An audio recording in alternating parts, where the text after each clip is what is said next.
गोविंद राधे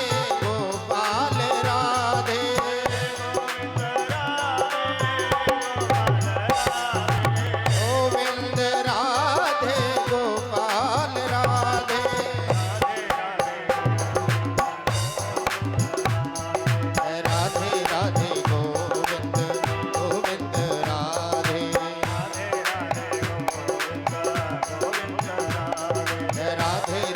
गोविंद गोविंद राधे राधे राधे गोविंद गोविंद राधे गोविंद राधे गोपाल राधे गोविंद राधे गोपाल राधे गोविंद राधे गोपाल राधे गोविंद राधे गोपाल राधे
ओम नमो भगवते वासुदेवाय।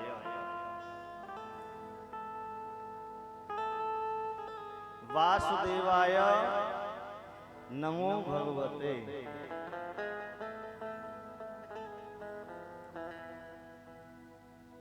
वसंत सर्वाणि भूतानि यस्मिन् सः वासु। हम किस वासुदेव को प्रणाम करते हैं? या नमो व नमस्कार। वसंत सर्वाणि भूतानि यस्मिन् सः वासु। यहाँ न वसुदेवस्य पुत्रः निरूपण क्या सुंदर किया है कि अखिल चराचर संसार में जो बसा हुआ है, क्या कहते हैं कि ईश्वर अंश जीव। जब हमारी तुम्हारी सत्ता भी उसी से चलती है, संसार की सारी सत्ता उसी से चलती है, जो उसमें रहने वाला बसने वाला। बोले वसंत सर्वाणि भूतानि। भूतानि माने हम सभी, सब में बसता है। दिव्यते इति देवः, जो चमकता है, दिखाई देता है। ऐसे वासुदेव भगवान उस विराट शक्ति परम नियंता को हम सभी प्रणाम करते हैं। ओम नमो भगवते वासुदेवाय। ये सार भी है, मंत्र भी है श्रीमद् भागवत। सच्चिदानंद रूपाय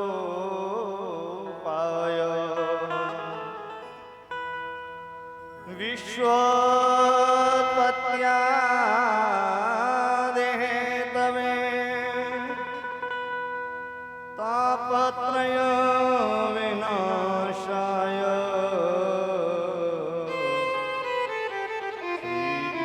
श्रीकृष्णाय वयं नमः।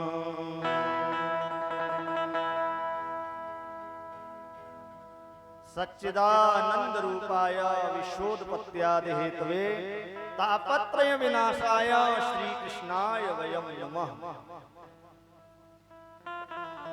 जो परम ब्रह्म विनाशी साक्षात सतरूप है, चितरूप है, प्रकाश, बोले सत्य चित आनंद, आनंद स्वरूप है। ये तीनों स्वरूपों का जो दर्शन है, परमात्मा सत्य है ये सब जानते हैं, क्योंकि जाने वाला जब चला जाता है उसके साथ में सभी प्राणी जाते हैं, तो क्या कहते हैं कि राम नाम ही, तो परमात्मा सत्य है और हम लोग असत्य हैं। ये प्रकृति जितना भी श्रृंगार करती है ये सब असत्य है, और प्रकृति पुरुष जब रहता है वो सत्य है। ऐसा सत चित सतभाषित नहीं दिखाई देता नहीं है, तो चित्त माने प्रकाश। जैसे ये विद्युत चली गई तो आवाज सुनाई नहीं पड़ी। एक विद्युत की वजह से ये जितना भी संयंत्र लगा हुआ है, यंत्र लगा हुआ है, उसमें आवाज आने की क्षमता नहीं रही। ऐसे ही हमारे प्रभु भी जब दिखाई तो नहीं देते, पर लेकिन चलाते उसी तरीके से हैं जैसे लाइट आती है और लाइट से सारे यंत्र चलते हैं। बोले गोविंद भगवान की जय हो।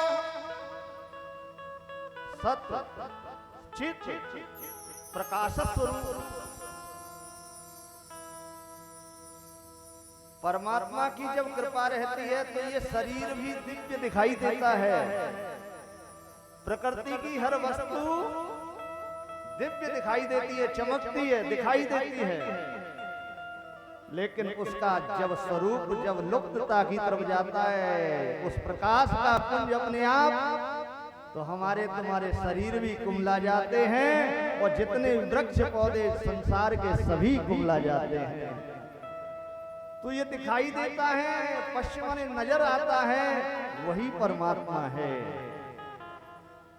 आनंद स्वरूप, आनंद की अनुभूति तो असंभव है। कहते हैं, कवि ने कहा है कि सत्य कहिए जो बिन से नाही, और चित्त कहिए जो प्रकाश अगाई, और घट घट में जो करे आनंदा, ताकर नाम सच्चिदानंदा। उसी का नाम सच्चिदानंद है। हम उस सच्चिदानंद को यहाँ देखिए, कहते हैं कि बोले इनको क्यों प्रणाम करें, क्यों स्मरण करें। बोले कहावत में मंगलेते आचरण मंगलाचरणम, हम मंगलाचरण में प्रभु को स्मरण करते हैं। क्यों करते हैं, कारण क्या है? हर कार्य से पहले हम प्रभु को स्मरण करते हैं कि सच्चिदानंद रूपाय विश्वोत्पत्त्यादि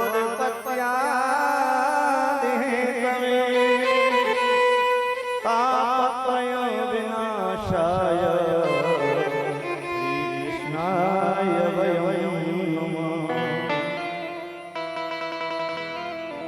उस परम ब्रह्म विनाशी को इसलिए स्मरण करते हैं हम सभी, क्यों वो विश्व की उत्पत्ति, विश्व का भरण पोषण करने वाले, विश्व को लय ले जाने वाले, सब कुछ करने वाले वही हैं। इसलिए हम उन सबको पहले, सबसे पहले उनको स्मरण करते हैं, प्रणाम करते हैं, वंदन करते हैं। बोले इसका क्या प्रयोजन साहब? इसका मतलब क्या है? तो तीसरे शब्द में कहते हैं कि तापत्रय विनाशाय त्रयाणानां तापानां इत विनाशाय। बोले जो है तापत्रय विनाशाय, तीनों तापों को हरने वाले। हम सभी बैठे हैं, एक भी ताप आ जाए तो कोई बैठ नहीं पाएगा। कैसे? ये शरीर में भी कोई विकार आ जाए तो न कथा सुन पाओगे, न कथा कह पाओगे, ये शक्ति भी नहीं काम करेगी। और यदि कोई भौतिक अब ये लाइट गड़बड़ कर दे या कोई भी कार्य गड़बड़ कर दे, ये भौतिक जो बनाया हुआ हमारे द्वारा वो भी यदि विपरीत कर दे तो भी जो है ये कथा सुनने को नहीं मिलेगी, ये रसपान करने को नहीं मिलेगा। तापत्रयम तीन ही ताप हैं। कौन से? दैहिक देह भौतिक तापा, दैहिक देह भौतिक तापा, दैहिक देह भौतिक तापा, दैहिक देह भौतिक तापा,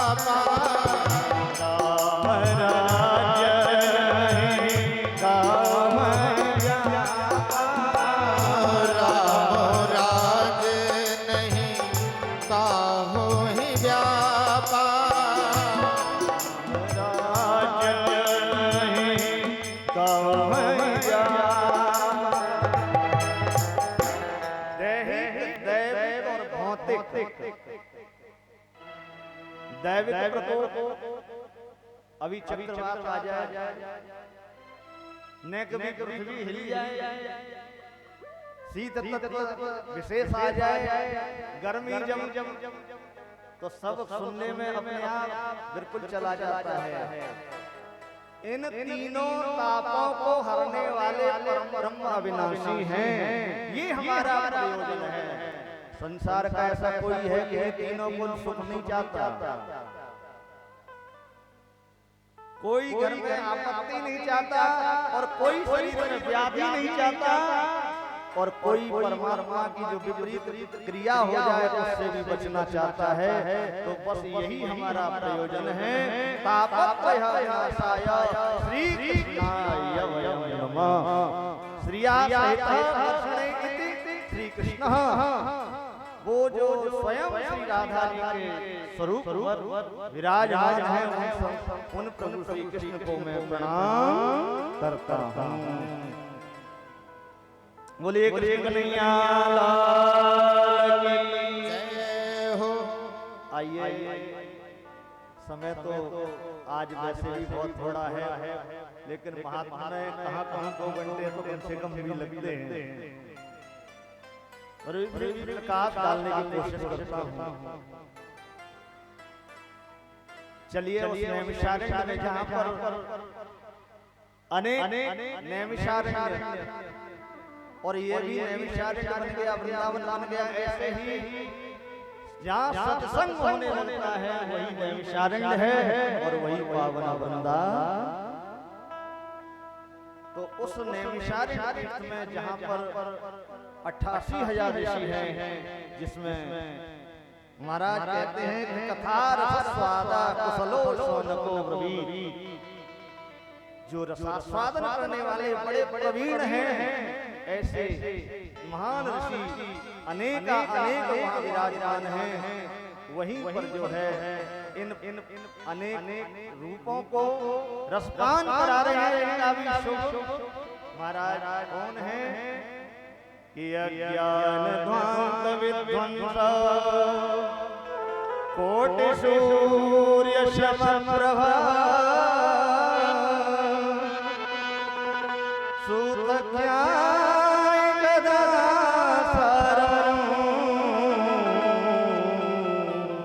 मम करण रसायन। वहीं पर जो है ये ऋषि विराजमान थे, अनेक अज्ञान ध्वंस कोटि सूर्य शम प्रभा,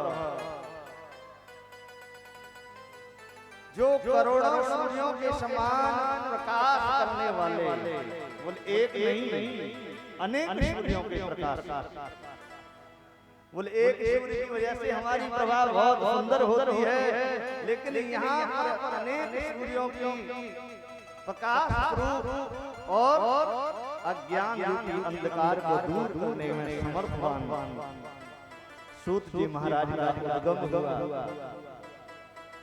और सूत जी महाराज को देख करके सब ने हृदयाघात होकर के होकर के उनका अभिवादन किया। क्यों? महाराज ज्ञान की पराकाष्ठा ही ऐसी है कि धन और बल सभी प्रकार से वृद्ध होते जाएं, आयु से वृद्ध होते जाएं, लेकिन इन सब में जब सबसे पहले आयु वाला आता है, उससे कोई नेक धनवान आ जाए तो कहते हैं आइए, और उससे कहीं ताकत वाला आ जाए तो उससे भी पहले कहेंगे आइए, और इनसे भी सबसे जो कहीं कोई विद्वान आ जाए, कोई संत आ जाए, तो सबसे पहले उन्हीं का सम्मान करते हैं। यहाँ पर कहते हैं कि सूतख्याय कथा सारम मम कर्ण रसायनम। महाराज अनेक रसपान करने वाले ऋषि मुनि जो है विराजमान, उनके साथ में सौनक जी कहते हैं कि आप प्रभु हमारे उद्धार के लिए पधारे, संसार के उद्धार के लिए पधारे हैं, इसलिए ये अक्षर सत्य है। अब आपसे एक ही विनती है, जो है ऐसा सार बोले जितनी भी कथा सुनाई है, जितने भी पुराणों का वाचन श्रवण कराया है, उनमें त्रिवेणी गंगा नहीं मिली। बोले उसमें एक ही गंगा का दर्शन हुआ है, और संगम जब स्नान हो जाता है तो पापों से मुक्त जीव हो जाता है। ऐसे त्रिवेणी का संगम, ऐसा वेदों का सार, ऐसे कोई सार तत्व हमें बतलाइए। बोले गोविंद भगवान की जय हो।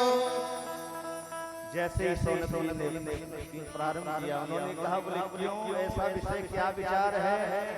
बोले बात तो ये है, इस संसार में अनेक कार्यों को करते करते और समय कब व्यतीत हो जाता है पता भी नहीं लगता, कब निकल जाता है।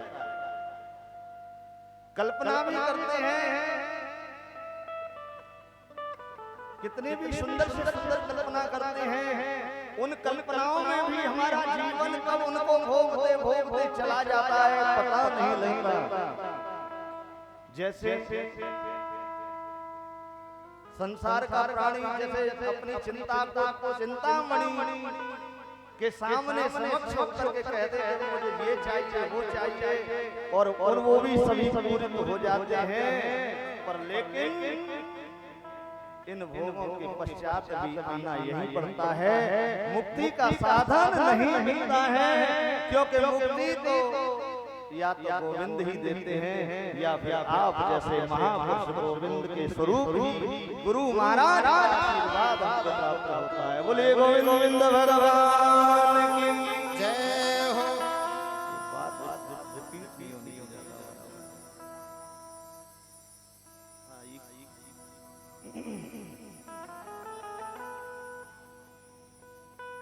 बोलिए शंकर भगवान की जय हो। आज के लिए कोई दिक्कत नहीं है, कल से बस निवेदन यही है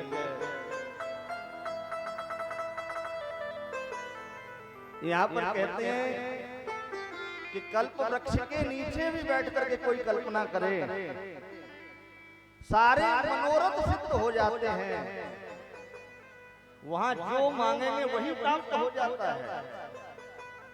ये संसार के सुख भोग भी प्राप्त हो जाते हैं, लेकिन मुक्ति का साधन वहां भी नहीं मिलता है। तो सौनक जी कहते हैं सूत जी महाराज से कि महाराज की चिंता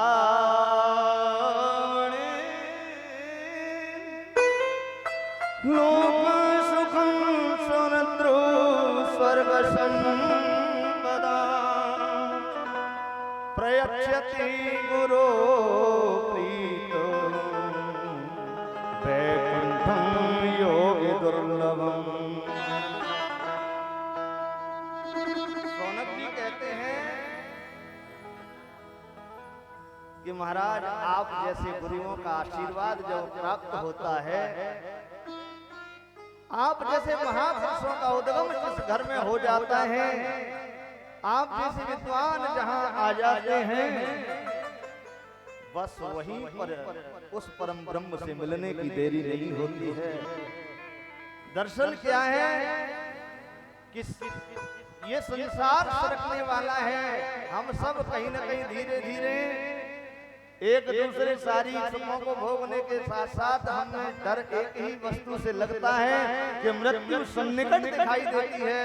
क्यों कि काल व्याल मुखग्रास त्रास निर्णास सहित में। ये काल रूपी व्याल संसार में मुंह ऐसे खोल करके बैठा हुआ है और इसमें जब सब अपने भोगों को भोगते हुए अंदर उसी में चले जाते हैं, काल से सबको डर लगता है। हे गुरुवर, हमें उस काल से बचाने का साथ मृत्यु तो निश्चित है, मृत्यु से डर नहीं। संत कहते हैं कि मृत्यु से डर नहीं है, लेकिन वास्तविकता में क्या है कि यहाँ बार बार आना जाना ये चक्र ही बहुत बुरा है। बोले ऐसा कोई सार तत्व बतलाइए, ऐसी कोई कथा सुनाइए, ऐसा कोई रसपान कराइए जिसके माध्यम से हम सब जीवों का कल्याण हो जाए। तो श्रीमद् भागवतम शास्त्रम कलौ कीरेण भासितम। यहाँ पर कहते हैं सूत जी महाराज, अरे शौनकादिक ऋषियों, मैं आपको वो पावन सुंदर रसास्वादन कराऊंगा कि जिस रसपान के माध्यम से जिसमें स्वयं सुख माने तोता का उस फल में जो है चोंच लगी हुई है, और जिसमें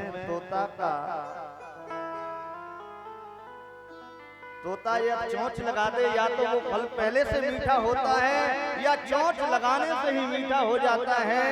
इसलिए कलौ कीरेण भासितम, इस कलयुग के प्राणियों के कल्याण के लिए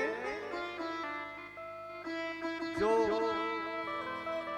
सुखदेव जी के माध्यम से हम सबको रसास्वादन करने का सौभाग्य बोले संसार में मिला है, उसके बारे में बतलाने जा रहे हैं सूत जी महाराज।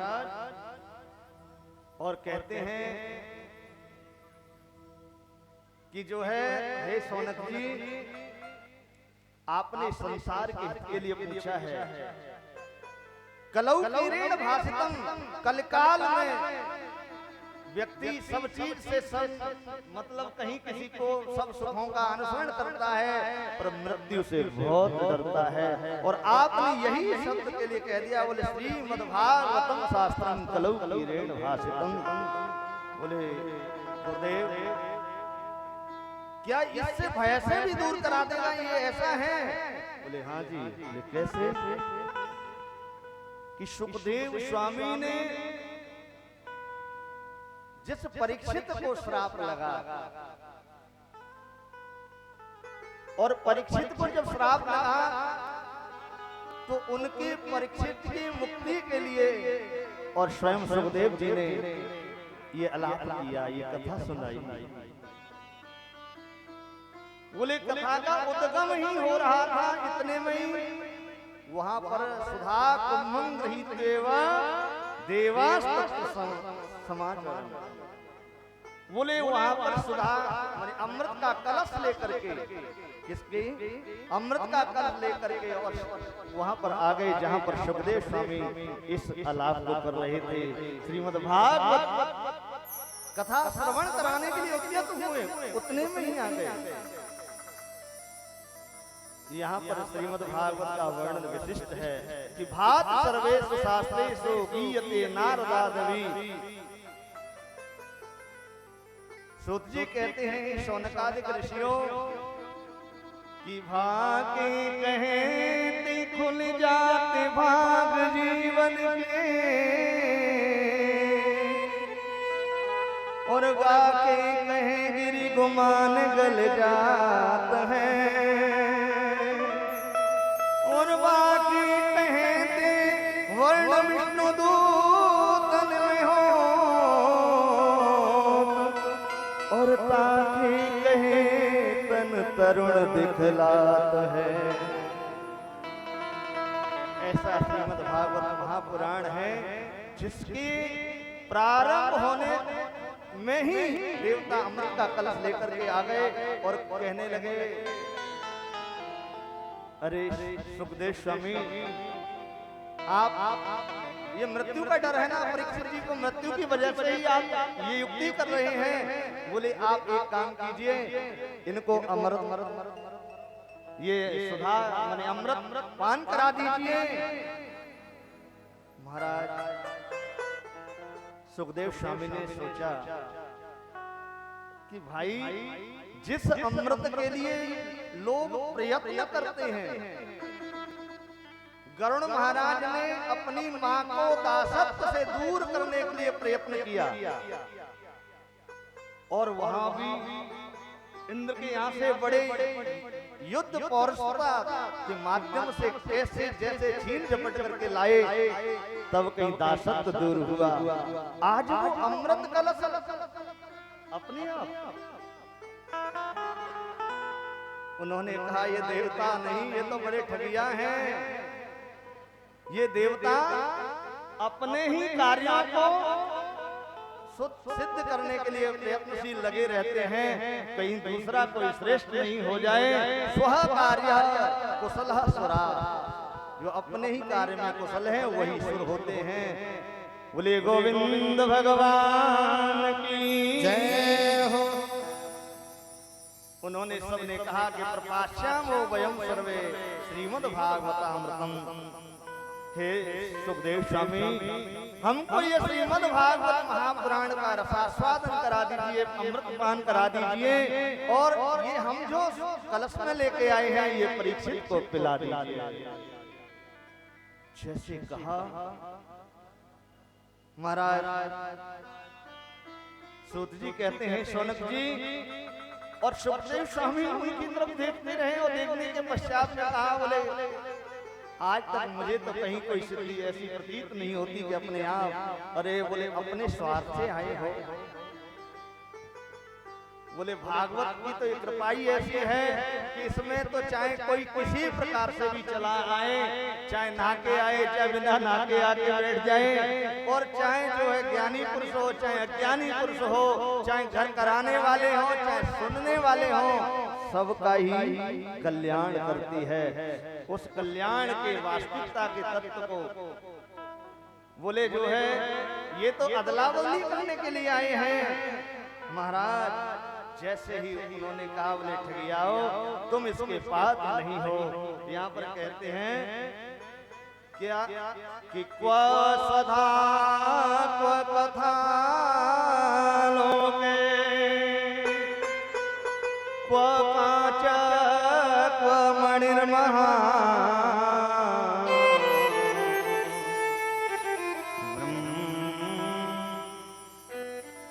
ब्रह्मरातो विचार्यं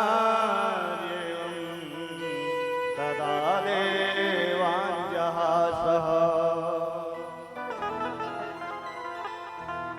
सूत जी महाराज कहते हैं कि तुम इसके पात्र नहीं दिखाई देते। कहां कांच की छोटी सी गोली और एक महान मणि को लेना चाहते हो, इसके बदले में तुम इस अमृत के अधिकारी नहीं हो। यदि उन जीवों की तरह तुम आकर के श्रवण करते, पान करते, चुपचाप बैठ जाते तो शायद ये अमृत पान करने को मिल जाता। सुखदेव स्वामी ने कहा, बोले अभक्ता, बोले उनको अभक्त समझा, भक्त नहीं समझा। बोले चले जाओ, भाग जाओ। महाराज देवता लोग भी यहाँ से सुखदेव स्वामी की फटकार को सुनते हुए चले गए। उन्होंने कहा कि जो है जाकर के ब्रह्मा जी के पास पहुंचे। उन्होंने कहा, बोले प्रभु, बोले हमने हमारा आज अपमान भी हुआ, पर लेकिन अपमान का विषय नहीं है। बोले ये श्रीमद् भागवत इतनी बड़ी है कि हमारे अमृत की कोई वैल्यू नहीं है। सूत जी महाराज कहते हैं, सोनकादिक ऋषियों, ये बड़ा ही पावन प्रसंग है। एक तो जो है ये सुधा अमृत है, ये भेद करने वाला है। कोई अच्छे कर्म करता है, विशेष अच्छे से अच्छे करता जाता है, तब ये सुकृत करने के पश्चात ये फल प्राप्त होता है, तब कहीं स्वर्ग का अनुसरण, कल्प वृक्ष का अनुसरण प्राप्त होता है। लेकिन भागवत में ऐसा नहीं है। ये भेदवादी है और वो भागवत है, वो अभेदवादी है।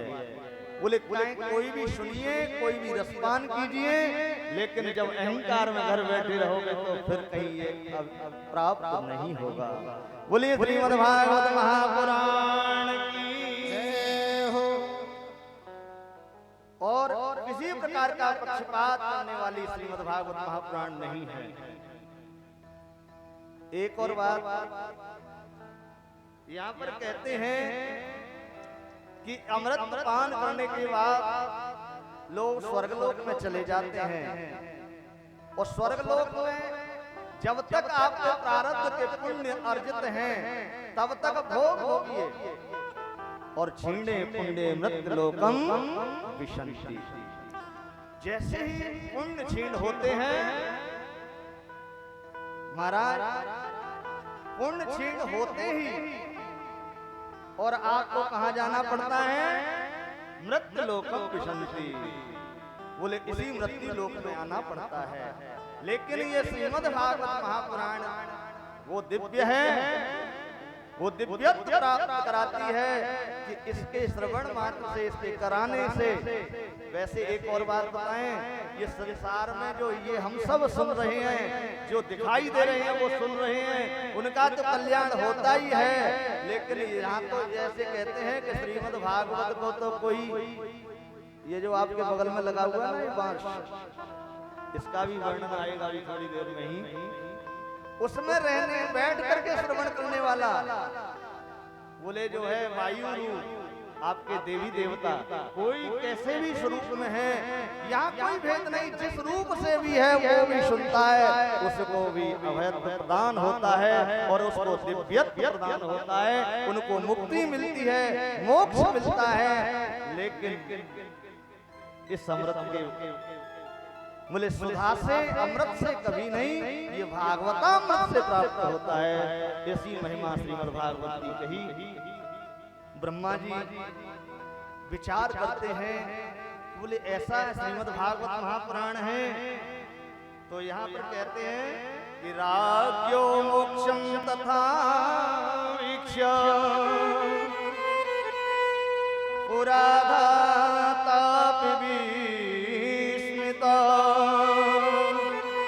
सत्यलोके तुलावद्वा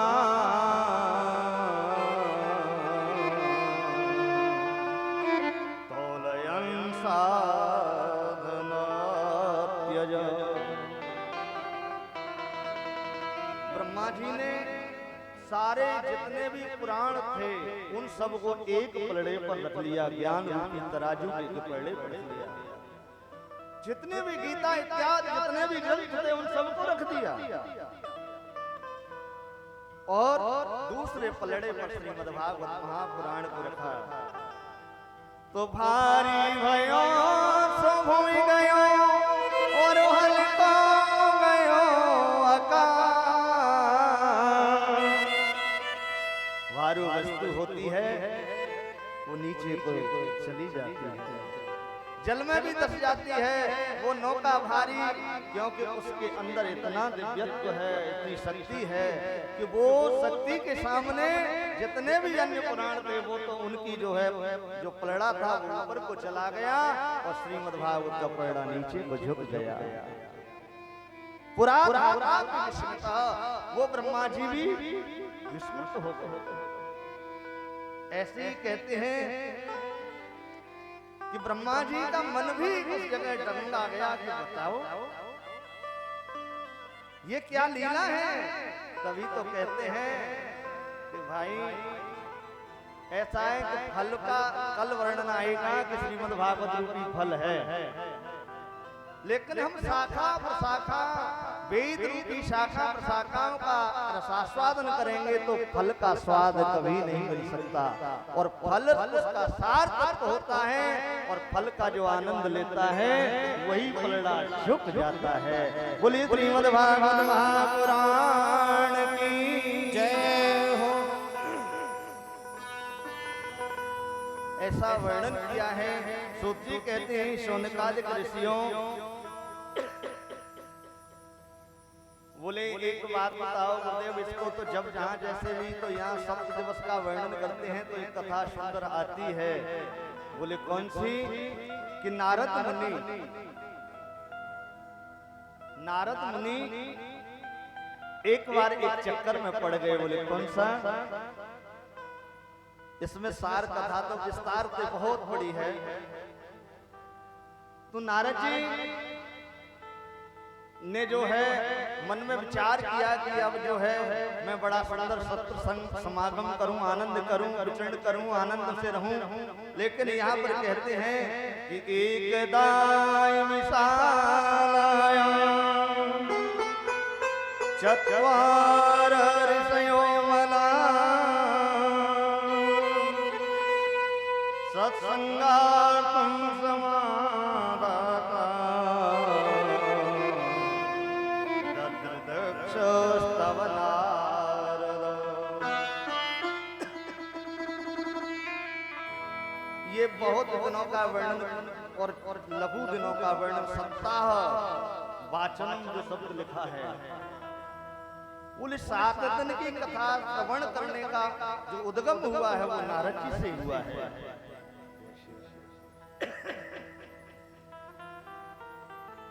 यहाँ पर सत्संगार्थम समायाता दद्रस्तत्र नारद। ये सत्संग कहां से? नारद जी के माध्यम से प्राप्त हुआ। बोले कहां? उस विशाल महापुरी में जो है भगवान के जो स्वयं आविर्भूत 4 रूपों में, शिशु रूपों में विराजमान चत्वार स्वयंमला सनक सनंदन सनातन सनत कुमार हैं।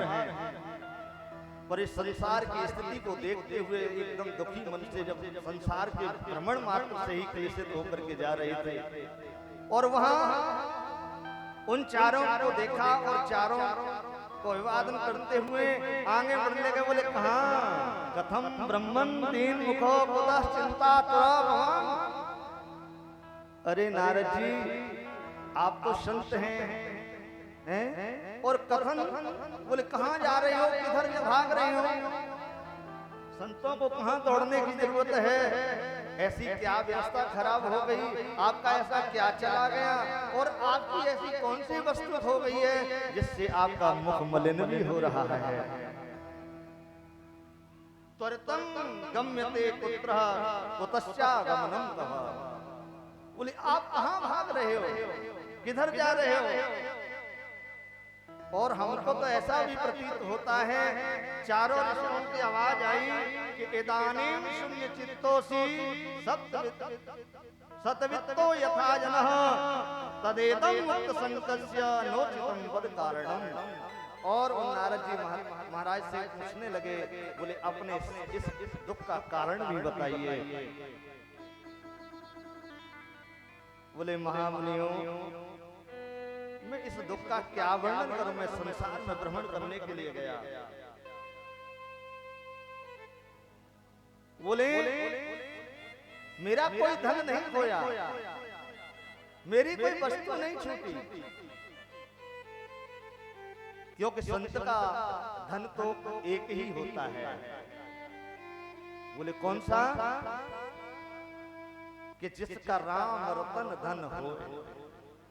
प्रभु का नाम जिसके पास है, ऐसा इससे बड़ा कोई धन नहीं होता और वो कभी खोता नहीं है। बोले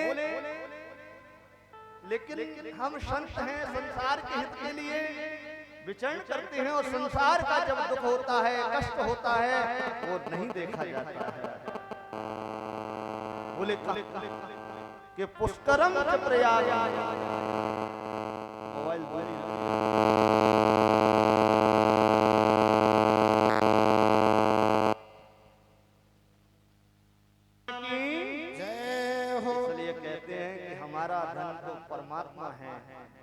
परमात्मा रूपी धन कभी खोता नहीं है। लेकिन मैंने संसार के हित के स्वरूप में संसार में विचरण किया तो संसार के लोग बड़े दुखी हैं। कहां कहां गया? पुष्करम च प्रयागम च काशी गोदावरी तथा श्री हरिक्षेत्रम कुरुक्षेत्रम श्री रंगम सेतुवंदनम। से बड़ी गाड़ी में महात्मा जी चलते हैं, उतने ही श्रेष्ठ महापुरुष बोले जाते हैं। बोले इनसे भी आगे समुदाय जो ज्ञानी पुरुष है, ब्राह्मण है, उनकी तरफ भी गया तो वहां भी नहीं है, उनकी भी चित्त की वृत्ति अच्छी नहीं है। बोले जहां भी जाता हूं वहां कहीं किसी प्रकार का सुख चैन नहीं प्रतीत होता है। गृहस्थों में सोचा कि गृहस्थों में कम से कम अपने परिवार के साथ सुखी होंगे, तो वहां भी बड़ी गड़बड़ है। बोले क्या? तरुणी प्रवता गे हे श्याल को बुद्धिदायक।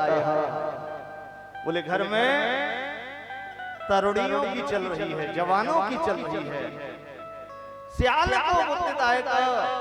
भाई बंधुओं से परामर्श होना बड़ा मुश्किल है। अब तो परामर्श जो होता है वो साले साहब से ही होता है। वो ब्रज में कहते हैं कि घरे बिगाड़े यारो, वो घरे दीवाल बिगाड़े यारो और घरे बिगाड़े। यही तो पता लगा रहा था कि कितने लोग सही जगह सुन रहे हैं। बोले गोविंद भगवान की। क्योंकि कहीं त्रुटि करोगे तभी पता लगेगा कि सामने वाले कुछ श्रोता सावधान होकर सुन रहे हैं। महाराज भाई बंधुओं की नहीं मानते हैं घर वाली। बोले जवान चला रही है, वो जो कहती है वही। बड़ी बड़ी से कहा चुपचाप रहो। एक बात बताओ, जब शरीर में जोश होता है तो होश नहीं होता है, और प्यारे जब होश आता है तो जोश चला जाता है। जब ज्ञान का श्रेष्ठ उद्गम होता है, जब समझदारी आती है, तो ये जवानी रूपी जोश चला जाता है। तो यहाँ पर कहते हैं कि जवान का सहयोग चाहिए और बुढ़ापे की आंखें चाहिए, बुढ़ापे का साथ चाहिए, तब घर सुसज्जित रहता है। लेकिन उल्टा होता है कि नहीं, आप कुछ नहीं जानते, अब हम जो कहेंगे वही होगा, तो फिर तो गड़बड़ होता ही है। तो गृहस्थी में भी कलह मची हुई है। जैसे गोस्वामी जी ने कहा कि माता पिता बालकन ही बुलावे और उदर भरई सो ज्ञान सिखावे। बोले किसी प्रकार का कोई श्रेष्ठ मार्ग ही नहीं बतलाते। कहते हैं तो बोले लूट के ले आओ, चाहे कैसे भी ले आओ, घर को चलाओ, लेकिन ये कोई नहीं कहते। बुजुर्ग भी न कोई साथी कि लाला ने काद कछु भजनुम करियो, नहीं तो जीवन यही रखो रह जाएगा और कुकर सुकर को फिर जन्म मिल जाएगा। जय श्री। सूत जी कहते हैं शौनकादिक ऋषियों जैसे ही वर्णन किया, उन्होंने कहा बोले तो मैं क्या, बोले कहीं शांति कहीं भी नहीं मिली। बोले हाँ, मैंने सोचा ला वृंदावन में चलूं, वृंदावन में शांति मिल जाएगी। ये सभी संत महापुरुषों की उद्गम नगरी है और वहाँ राधे राधे होती रहती है। लेकिन यहाँ तो मैं एक ऐसे आश्चर्य में पड़ गया कि तत्राश्चर्यमया दृष्टं श्रूयतां तन्मुनीश्वरा एका तरणी तत्र खन्ना खिन्नमानसा। बोले मैंने ऐसा आश्चर्य देखा कि अनेक युवतियां एक घेरे हुए हैं और एक युवती जोर जोर से अलाप कर रही है, रो रही है। वृंदावन में शांति के लिए चला, वहां तो क्रांति चढ़ गई।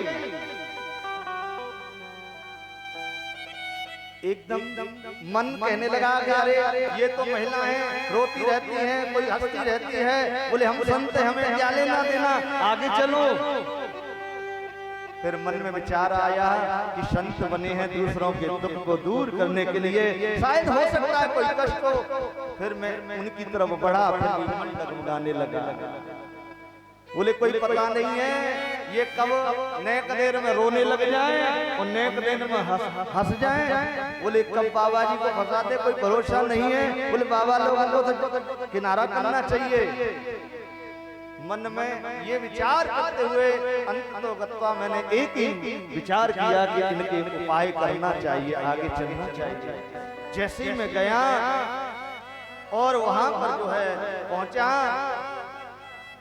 तो सारी युवतियां देखती हैं। बोले अब तो कहावत कहते हैं कि महात्मा जी आ जाएं या कोई बड़े वरिष्ठ दिखाई देता है, सबकी नजर उधर ही टिक गई।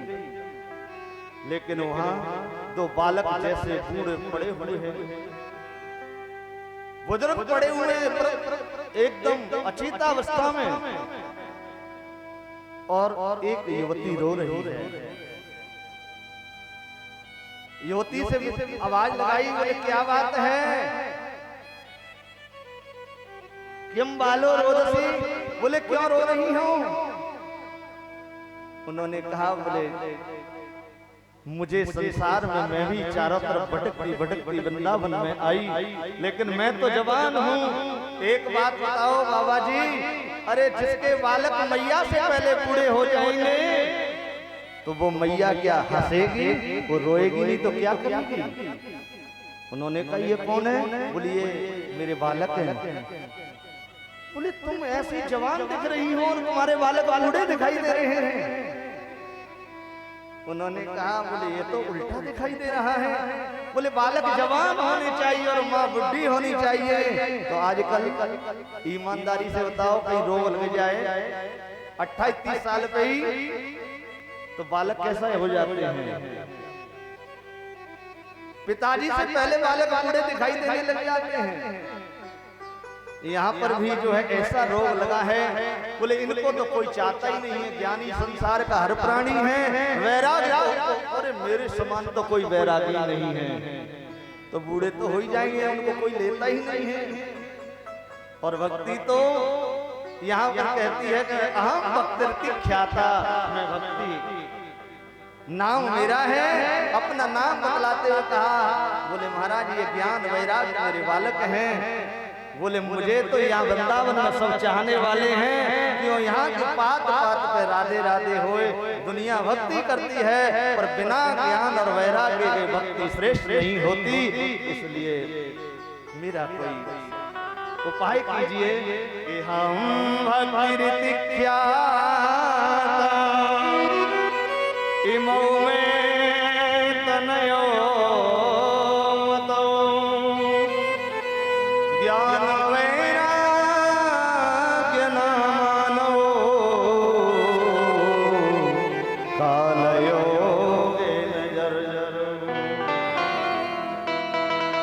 समय चक्र के अनुसरण में ही ये मेरे बालक दोनों बुढ़े हो गए हैं और मैं भक्ति हूँ, अपना परिचय दिया। उन्होंने कहा तुम तो यहाँ पर कह दिया वृंदावनम पुनः प्राप्य नवीन स्वरूपिणी, मैं वृंदावन में आकर के और मैं नौजवान हो गई, लेकिन मेरे बालक अचेतावस्था में पड़े हैं, इनके लिए कोई उपाय बताइए महापुरुष श्रेष्ठ। उन्होंने कहा कि बोले जो है इनका उपाय तो बाबा क्या है, बाबा तो कोई झाड़ करता है, कोई फूंक करता है, कोई कुछ करता है। यहाँ पर जो है नारद जी ने उनको झाड़ फूंक की तो भी खड़े नहीं हुए, वेदों को सुनाया तो भी नहीं खड़े हुए।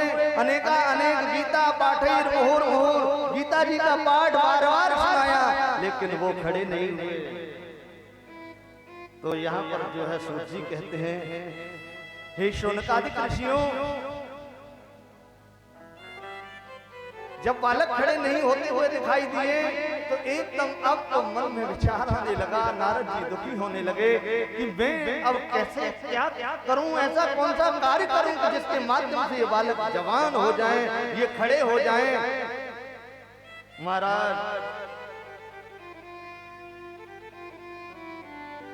बड़ा दुखित मन से विचार करने लगे। अब तो एकदम उन्होंने कहा है देवी, मैं तुम्हारे बालकों के लिए कोई न कोई उपाय अवश्य करूंगा। और मैं चारों तरफ दौड़ने लगा और दौड़ते दौड़ते हे सनक कुमार जी आपके पास आ गया। इसलिए सनक सनंदन जी, सनातन जी बोले अब तो आप कोई उपाय जानते हैं, क्योंकि मैं जिन जिन के पास गया मुझे कोई मार्ग नहीं बताता, कोई किसी प्रकार का रास्ता नहीं बतलाता। आज उसी भटकते हुए मैं आपके पास आया हूँ।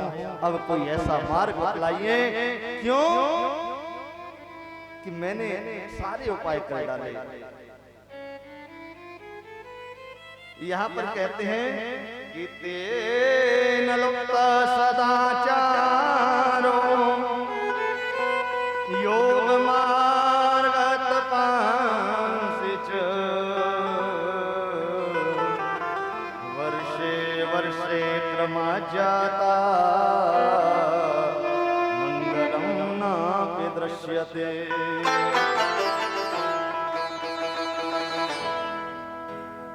संत कहते हैं कि धैर्य पूर्वक जो प्रभु को स्मरण करता है, धैर्य पूर्वक उस परमात्मा का स्मरण करता है तो उसके सारे कष्ट दूर हो जाते हैं। और तुमने ऐसा किया नहीं है। यहाँ पर कहते हैं यत् फलम नास्ति तपसा न योगेन समाधिना तत्फलम लभते सम्यक् कलौ केशव कीर्तनात्। यहाँ पर कहते हैं कि कलयुग में तो भगवान का नाम लेने मात्र से भी और कल्याण हो जाता है। अरे नारद जी तुम इतने अपने अंतरह कलह में दुखी हो रहे हो। तो सुखदेव सूत जी महाराज कहते हैं शौनकादिक ऋषियों, ये एक दूसरे को अब यहाँ पर आख्यान चालू हो रहा है। सनक सनंदन सनातन जी किनको, नारद जी को श्रवण करा रहे हैं और कहने लगे कि कलयुग में प्रभु का नाम भी कोई ले लेता है, परमात्मा को स्मरण भी कर लेता है तो उसका कल्याण हो जाता है। कि कलयुग केवल हरि गुण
इस कलकाल में तो जो प्राणी मन में विचार करता है यदि प्रभु का गुणानुवाद भी करने लग जाता है तो भवों से पार हो जाता है। तुम इतने घबरा रहे हो उन्होंने कहा बोले जो पार हो जाता है प्रभु जिससे जो बीतती है वही जानता है। प्रवचन दूसरों को श्रेष्ठ दिखाई देते हैं, दूसरों को देते हुए श्रेष्ठ दिखाई देते हैं। जब अपने को सुनने में और जब अपने चित्त में कहीं विपरीतता हो तो वो श्रेष्ठ प्रवचन भी अच्छे नहीं लगते। उन्होंने कहा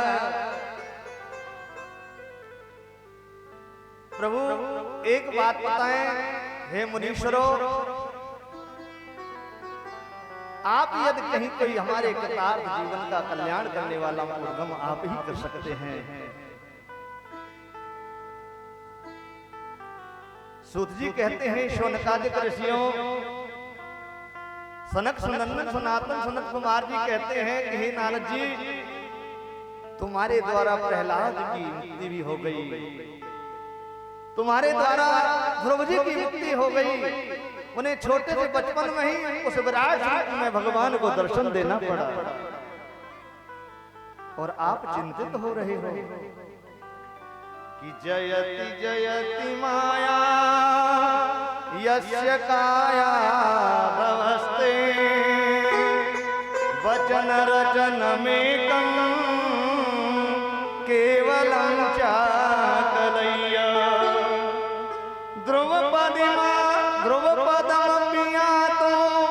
यत्र पातो ध्रुवोऽयं सकल सकल कुशल पात्रं ब्रह्मपुत्रं नतोऽस्मि। बोले आपके माध्यम से इतने जीवों का उद्धार हुआ, इतने लोगों का कल्याण हुआ है। आज हमें ऐसा लगता है कि उनका कल्याण भी आपके माध्यम से ही होगा। उन्होंने कहा ये बात तो सब ठीक है, पर कोई बताइए तो सही उपाय तो बताइए। हम माध्यम बनते हैं, कार्य तो कोई और ही करता है। हम प्रेरणा देते हैं लेकिन भगवान ही उसका उद्धार करते हैं। आज हमारे लिए आप ही हैं। तो सनक सनंदन सनातन कुमार जी कहते हैं कि नारद जी आप श्रीमद् भागवतन, बोले श्रीमद् भागवत जो है कराइए और सप्ताह वाचन, बोले 7 दिन का कार्यक्रम कीजिए। उस माध्यम से निश्चित ही आपके लिए दोनों दिन की चिंता आपको है वो सब श्रेष्ठ हो जाएंगे। उन्होंने कहा बोले एक बात बताओ, ये भागवत कहाँ से आई है? बोले वेदों से ही आई है। बोले इसमें इतनी बड़ी कृपा है? बोले नारद जी यही तो बात है। अरे आम के छिलका, आम के जो है वृक्ष के तना को यदि कोई पाएगा तो आम का रस मिल जाएगा। आम की छाल को, अब यहाँ तो जामुन होती है शायद, यहाँ जामुन है, मैं बहुत वृक्ष भी देखते हुए आया, तो उसमें जो है उसके तने को यदि हम छील करके उसका रस लेना चाहेंगे तो मिलेगा क्या? अरे जो निश्चित समय पर आता है उसका फल, उसका पान करने पर आनंद मिलता है, वो तने से कभी नहीं मिल सकता।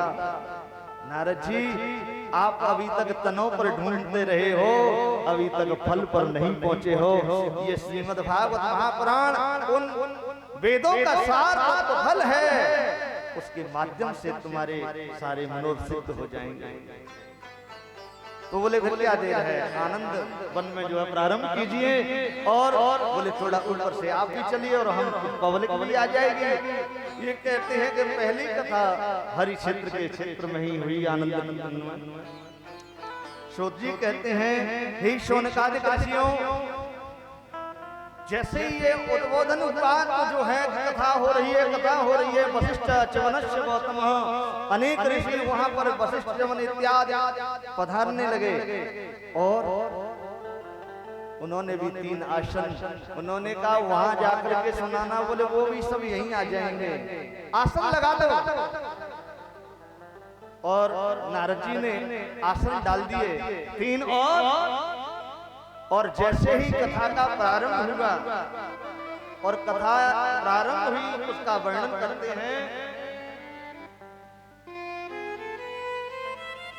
ये सब कृपा प्रभु के आधार से ही प्राप्त होती है और संतों के माध्यम से ही प्राप्त होती है। यहाँ पर जो है श्रीमद् भागवत कथा जो है प्रारंभ हुई और देखते ही देखते क्या होता है कि वहां पर जो है जो 3 आसन पड़े हैं उन तीनों आसनों पर भी अपने आप ही और कौन भक्ति महारानी आ गई, ज्ञान वैराग्य आने लगे, वो भी आसन स्वीकार करने लगे। महाराज ये भागवत महापुराण की लीला है। क्यों कि सदा से व्यास सदा से श्रीमद् भागवती कथा यस्य श्रवण मात्रेण हरिचित्तम समाश्रते। बोले जो नित्य ही श्रीमद् भागवत का श्रवण करता है तो उसके हृदय में भगवान श्री हरि समावेश कर जाते हैं और जितने भी पाप होते हैं वो पाप इस शरीर से दूर हो जाते हैं और वो शुद्ध मुक्त हो जाता है।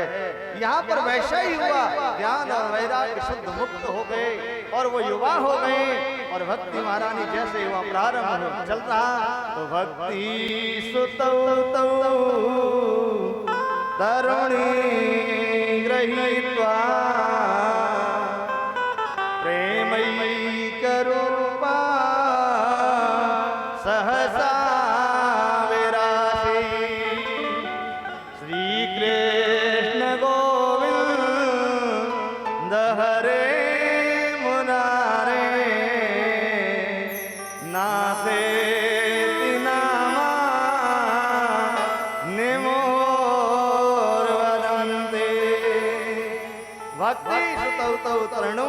तरुणी गृहीत्वा प्रेमैक रूपा सहसा विरासी श्री कृष्ण गोविंद हरे मुरारे नाथेति नामानि मुहुः वदन्ति।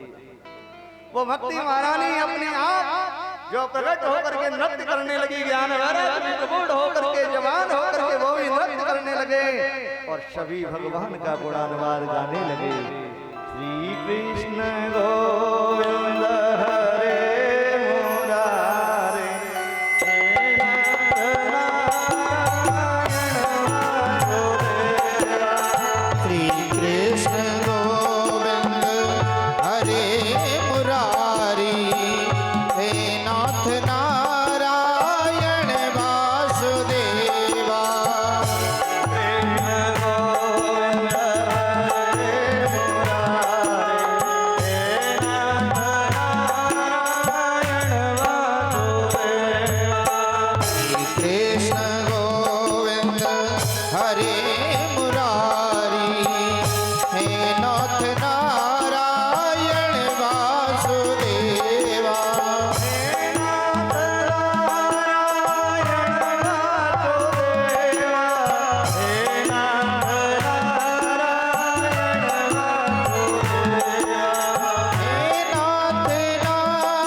श्रीमद् भागवत कथा प्रारंभ हुई।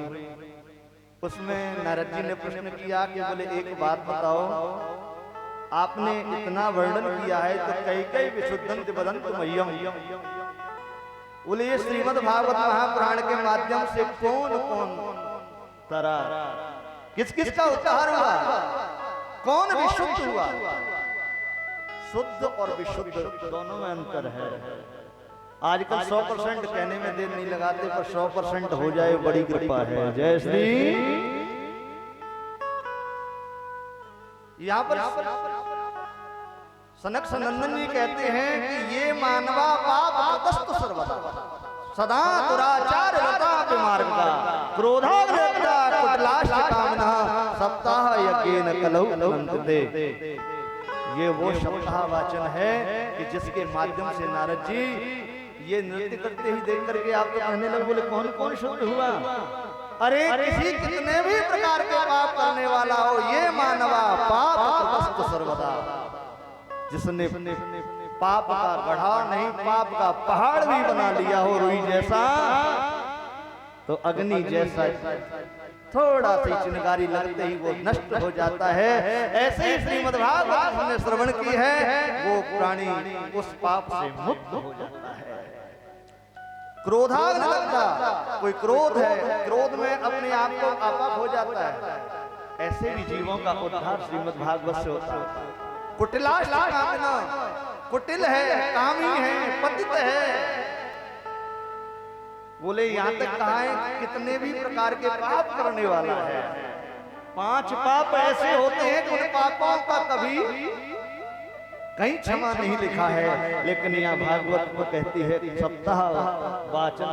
बोले सप्ताह वाचन जो होता है उससे अपने आप में सबकी मुक्ति हो जाती है और उससे छुटकारा पाने के पश्चात भगवान के वैकुंठ धाम को जाता है। बोले कैसे? एक अभूत पत्तन नाम की नगरी थी जिसमें आत्मदेव नाम का एक ब्राह्मण रहता था, और उस ब्राह्मण बहुत ही श्रेष्ठ थे। उनकी पत्नी बड़ी दुर्भाग्य से ऐसी मिली जिसका नाम था धुंधली, और धू धू करके जलने जलाने का काम करती थी, इसलिए उसका नाम धुंधली हुआ। लेकिन दैव योग से पत्नी अच्छी नहीं होती तो घर भी अच्छा नहीं बसता। संतान नहीं हुई, कहते हैं संतान नहीं हुई तो बड़ा प्रयास। अब पंडित जी विचार करते हैं, बोले जहां कोई कार्य श्रेष्ठ करते हैं वो भी श्रेष्ठता से नहीं होता। गाय पालते हैं तो बचना नहीं देती, बगीचे लगाते हैं तो वहां भी फलदार वृक्ष फल नहीं देते, हरे भरे नहीं होते, सूख जाते हैं। पंडित जी सोचने लगे ऐसा पाप कैसे हुआ। लेकिन पत्नी, पंडित जी जब आते थे तब बड़ा ड्रामा अच्छा करती थी। सुबह से शाम तक नाश्ता लड़ के होता था।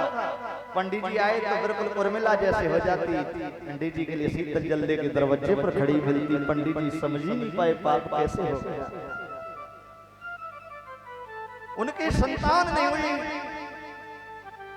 इधर उधर कहीं भी जाए तो लोग निपुणता कहने लगे। तो पंडित जी अब तो बड़े दुखी होने लगे, मैं जिधर भी जाता हूं मुझे लोग बिना पुत्र का कहते हैं, मेरा मुख देखना नहीं चाहते, इससे तो मर जाना ही ठीक है। और मरने के लिए वो चल दिए। जैसे यहां पर कहते हैं कि पंडित जी चले एक संत का ही, बोले संत की जब कृपा होती है, नारद जी को भी संत ही कृपा कर रहे हैं और नारद स्वयं संत हैं, लेकिन कभी संत को भी संतप्त हो जाता है तो उसको जो है प्रदान करने के लिए स्वयं संत ही होते हैं। यहाँ पर कहते हैं कि ब्राह्मण जो है एकदम रोता बिलखता कि मृत्यु से दुनिया को डर लगता है। आगे से एक संत आ रहे हैं, उन्होंने देखा, बोले ये ऐसा लगता है कि ब्राह्मण बड़ा दुखी है, रो रहा है, मरने के लिए उद्यत होने की तैयारी कर रहा है, ऐसा लगता है। एकदम संत ने हृदय द्रवीभूत होकर के, संत हृदय नवनीत समाना, संत का हृदय पिघलता ही है, मक्खन के समान पिघल जाता है। यहाँ पर संत ने कहा कि कथम रोदस्य विप्रत्रम काते चिंता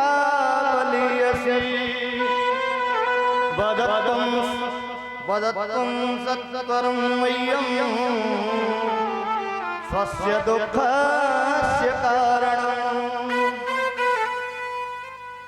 बोले हे ब्राह्मण, अपने दुख का कारण बताओ, क्यों रो रहे हो, क्यों दुखी हो, क्यों मरना चाहते हो? ऐसा लग रहा है कि आप मरने के लिए उद्यत हो रहे हो। उन्होंने कहा बोले कोई पूछता है तो उसका कल्याण जरूर जानता है। उन्होंने संत से विनती प्रारंभ कर दी। उन्होंने कहा बोले आप मुझसे क्या लेना देना। उन्होंने कहा बोले भैया मैं मेरे लायक कोई सेवा होगी मैं जरूर करूंगा। बोले तुम मरो मत रो मत। उन्होंने कहा बोले मेरे दुख का दूर करना चाहते हो तो मैं एक संतान के लिए मर रहा हूँ और एक संतान के लिए रो रहा हूँ। मेरे झोली में एक संतान मिल जाए तो मेरा सब सुखद हो जाएगा। पूर्व का पहला कथन पूरा बतलाया। मैंने बगीचे लगाए वो बगीचे हरे भरे नहीं। मैंने गाय पाली तो वो गाय भी बछड़ा देती नहीं।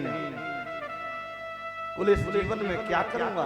इससे तो ये है जाना ही ठीक है। उन्होंने कहा बोले यदि हे प्रभु हे आप यदि मुझे देना ही चाहते हो तो मुझे एक संतान मिल जाएगा। मेरी जो हृदय की कष्ट है बेला है वो दूर हो जाए। उन्होंने कहा बोले ब्राह्मण देवता ऐसे गिनते गिनते एकदम संत बोले कि मुंचा ज्ञानम प्रजारूपम वलिष्ठर्मणोगति विवेकं तु समासाद्य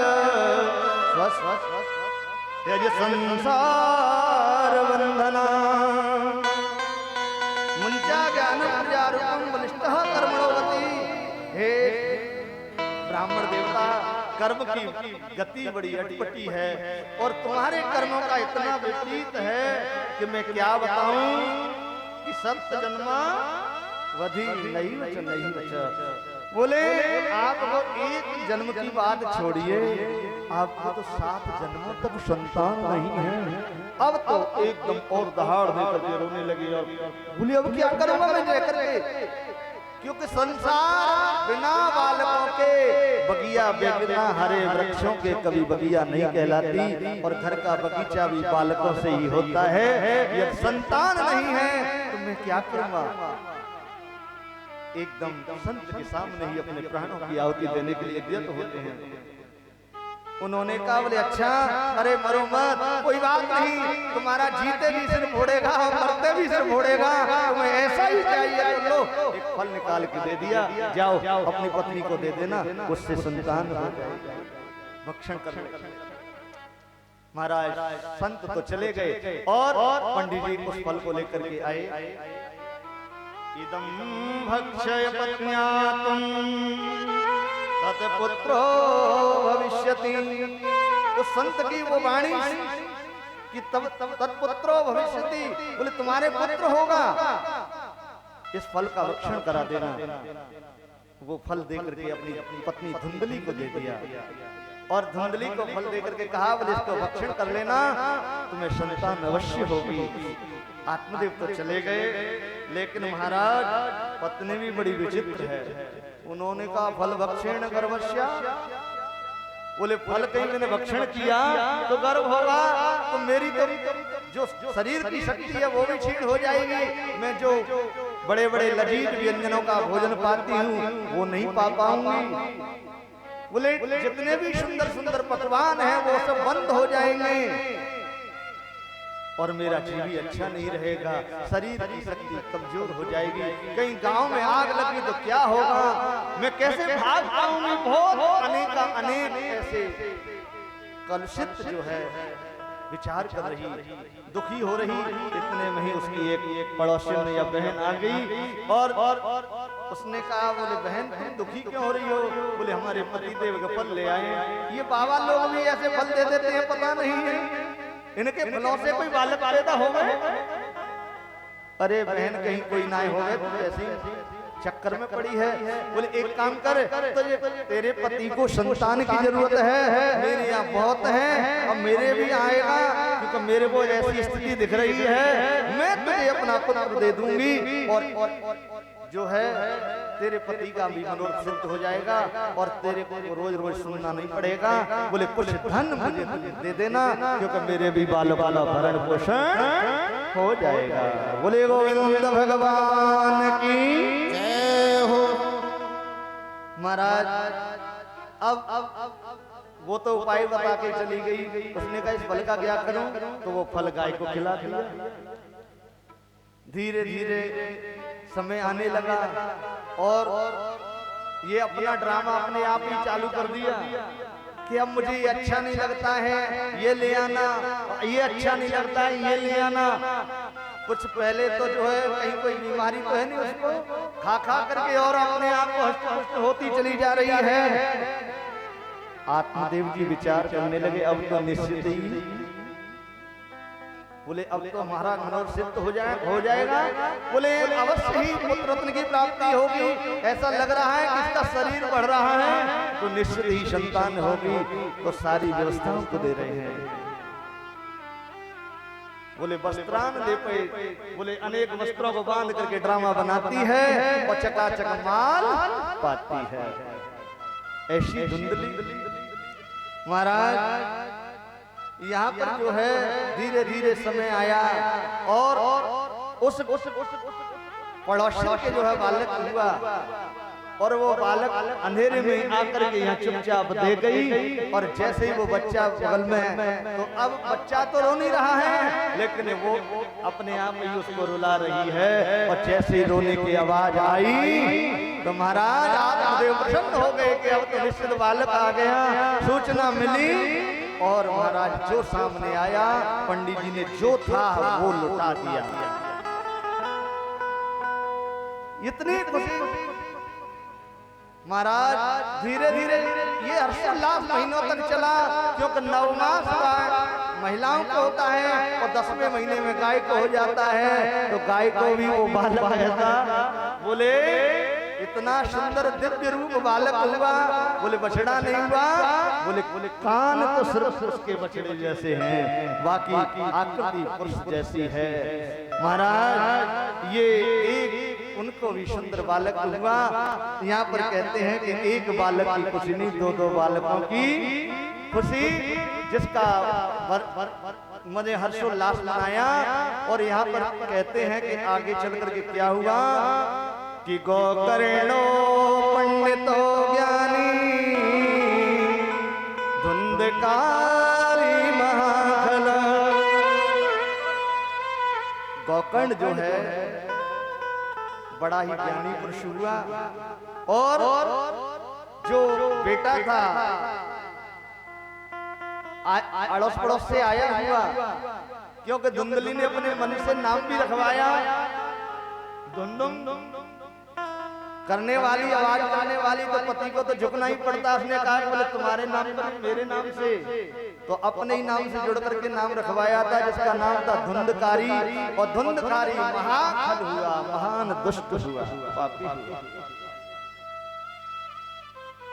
सोनकादिक ऋषि कहते हैं, सूत जी कहते हैं, सूत जी कहते हैं सोनकादिक ऋषियों, और सनक सनंदन जी कहते हैं हे नारद जी, जब ये पंडित जी के दोनों बेटों का फल कितना मिलता है।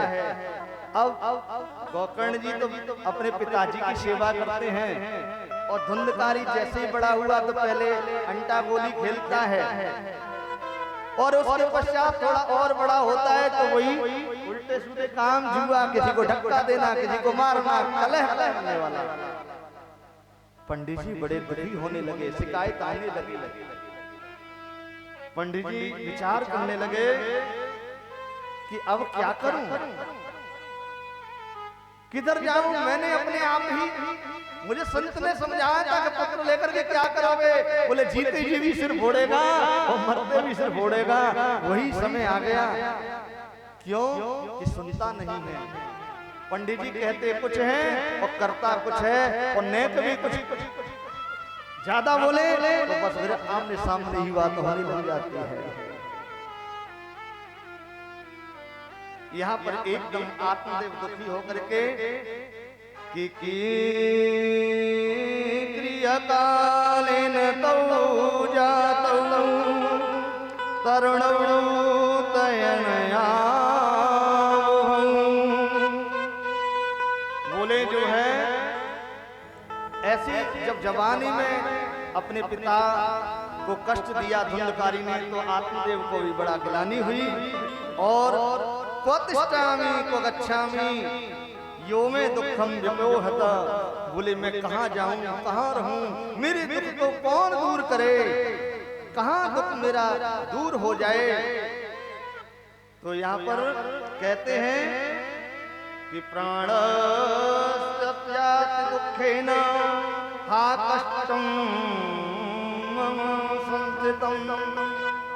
मैंने ही अपने कारण से, बोले इसका कारण कोई और नहीं है, मैं स्वयं हूं। आज उसी का परिणाम मेरे सामने है। बड़े दुखी हो रहे, इतने में ही वहां पर गोकर्ण जी आ गए और गोकर्ण जी ने अपने पिताजी को उपदेश दिया। पिताजी, संसार में कोई किसी को सुख हुआ है? संसार तो दुखालय है, सुखालय नहीं है। ये सुख का घर नहीं है, यहाँ तो दुख ही दुख भोगने को मिलता है। पूरी जिंदगी किसी की एक समान कटती नहीं। कभी गरीबी आती, कभी अमीरी आती, कभी बच्चे खुश रखते हैं, कभी बच्चे दुखी करते हैं, कभी हम किसी पर क्रोध करते हैं, कभी कोई हम पर क्रोध करता है। अनेक अनेक प्रकार से दुखी होते हैं। बोले इस संसार में आकर के आप सुख खोज रहे हैं। यहाँ पर ये शरीर भी पिताजी अपना नहीं है, ये शरीर भी साथ नहीं दे देता है, ये भी छोड़ जाता है। कि देहेस्तिमां सरोधने विमतं त्यजत्वं जाया सुतानि सुसदा ममतां विमुञ्च पश्यामि संयमरिदं क्षणभङ्गनिष्ठं वैराग्यरागरसिको भवभक्तनिष्ठ। हे पिताजी, वैराग्य धारण करना ही सुख मिलता है। प्रभु का नाम लेने से ही सुख प्राप्त होता है। ये शरीर के लिए आप विचार करें, ये शरीर भी छोड़ जाता है। देहेस्तिमां रुद्रे, ये अस्थि रुद्र मांस। बोले कौन? चित जल पावक गगन समीरा और पंच रचित या अधम। ये अधम शरीर भी तुम्हारा साथ नहीं देता है। इस संतान का आपको दुख हो रहा है। धर्म लोक धर्मान। अरे पिताजी, आप कुछ भी मत कीजिए, इस संसार में कुछ नहीं है, बेटा बेटी में भी कुछ नहीं है। धर्मम त्यज लोक धर्मान सेवस्व साध पुरुषं जहि काम कृष्णान। सज्जन पुरुषों की सेवा करिए और इस संसार को छोड़ दीजिए। ये गोकर्ण गीता का उद्बोधन हुआ और आत्मदेव को बोध हो गया और महाराज यहाँ से घर को छोड़ करके चले गए। जंगल में जाकर के प्रभु का चिंतन करने लगे।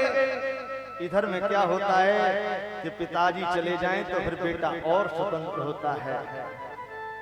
जो माँ जिसके लिए प्यार करती थी, जैसे मेरा नाम दिया, ये किया, वो किया, आज माँ के लिए भी दुश्मन होने लगा।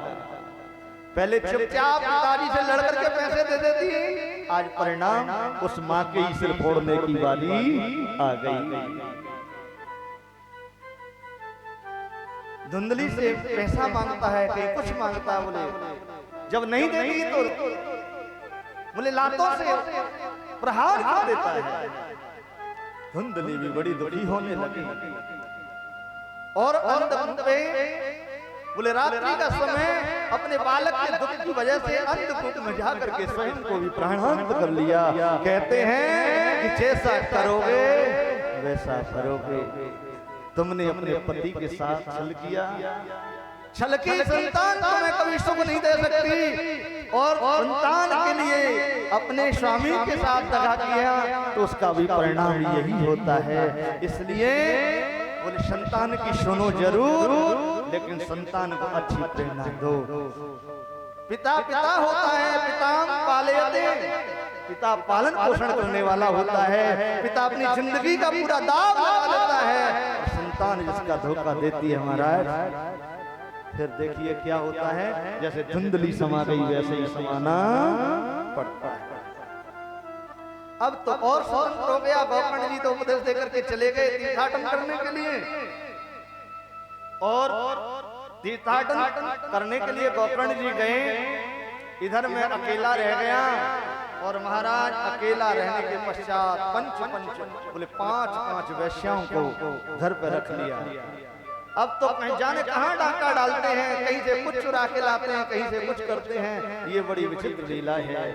यहाँ पर जो है कहते हैं वो वैश्याएं भी सोचने लगी कि राजा के यहाँ से धन चुरा के लाते हैं। राजा को पता लग गया और माल हमारे पास मिला तो हमको भी जेल जाना पड़ेगा, हमको भी कठोर कारागार मिलेगा। इसलिए उस भय से बोले कहीं पता चला फांसी पे लटकना पड़े, इसलिए इसका भी ऐसा ही कीजिए। और 5 वैश्याओं ने जो है क्या किया कि रात्रि को जैसे ही आया और महाराज धुंधकारी ने जो अस्त व्यस्त शरीर सारी वस्तु ला करके दे दी, जितना धन दौलत था वो भी पत्नियों को दे दिया, उन 5 वैश्याओं को दे दिया। लेकिन महाराज इन्होंने पहले ही विचार कर लिया कि हमें भी विपरीत भोगना पड़ेगा। उन्होंने क्या धुंधकारी को खिलाया पिलाया अच्छा, और उसके साथ जैसे ही सोए तो खाट पे बांध दिया और छाती पर चढ़ करके तप्तांगार समूहाश्य बोले ऐसे खोलते हुए अंगारों को एकदम जो है मुख में डाल दिया। छटपटा करके जैसे भगने को उद्यत हुआ तो महाराज वहाँ उद्यत कहाँ छाती पे बैठी हुई है, इतने में ही प्राणांत हो गया। धुंधकारी जैसे ही मृत्यु को प्राप्त हुआ, परमात्मा तो अब वासना मिलता है, बात के रूप धरो, बोले वायु का रूप प्राप्त हुआ। और इधर में 5 वैश्याएं इस घर में जितना भी था धन दौलत वो सब को लेकर के चली गई और उसको भी उसी घर में गाड़ के गई। अब उस घर में ही गड़ा है तो कहां आडंबर करेगा, उसी कुछ करेगा। महाराज इधर में जो है गोकर्ण जी को पता लगा कि मेरा भाई चला गया, तो वहीं पर गया में पिंडदान किया। बोले अब तो अकेला घर है तो मुझे चलना चाहिए तीर्थाटन करते हुए। महाराज जैसे घर में आए तो वहां पे क्या स्थिति होती है, घर बिल्कुल भयानक लगता है। भूतवास हो गया और भूतवास घर में किसी को अच्छा नहीं लगता। मन खिन्न होने लगा, विचार करने लगे बोले कैसे सहन करूंगा। और संत हैं, किसी का डर नहीं, किसी का भय नहीं। वही अपने घर में फिर विश्राम किया और जैसे विश्राम करने लगे आंखें लगने को जा रही, उतने में ही महाराज एकदम ऐसा शरीर क्वचन महिषा, कहीं महिषा बन करके आता है, कहीं बवंडर बन करके आता है, चारों तरफ से इधर उधर। एकदम गोकर्ण जी ने कहा क्या हो रहा है ये? उन्होंने कहा कुछ गड़बड़ है। चारों तरफ नजर करते हैं, कुछ दिखाई भी नहीं देता है और एकदम इधर से उधर आवाजें आ रही हैं। आसन लगाते बैठे हुए विचार करने लगी कहां क्या है। उधर में एकदम विचार आया, बोले बार बार वायु परेशान कर रही है। हाथ में जल लिया और अभिमंत्रित किया, जैसे ही छींटे लगाए एकदम बोले भाई कौन हो। उधर में आवाज आने लगी कि अहं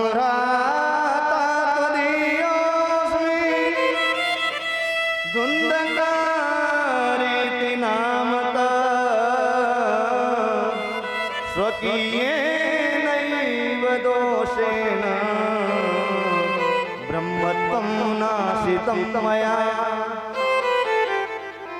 भैया कोई और नहीं, मैं तुम्हारा भाई हूँ, धुंधकारी मेरा नाम है, मैं धुंधकारी हूँ। अपने ही पापों के द्वारा आज मेरी ऐसी अधोगति हुई है भैया, लेकिन मुझे शांति नहीं मिलती। चारों तरफ भटकता रहता हूँ इस घर में और इसी तरीके से भटकता हूँ। मेरी शांति का कोई मार्ग कीजिए भैया, मेरा कल्याण कीजिए। मुझे मेरे मुख में इतनी सामर्थ्य नहीं है कि मैं वायु भी पी लूं, मैं कोई जलवान भी कर लूं। छटपटाता ही रहता हूँ और मेरी मृत्यु भी विपरीत हुई है, उसी तरीके से छटपटाता हूँ।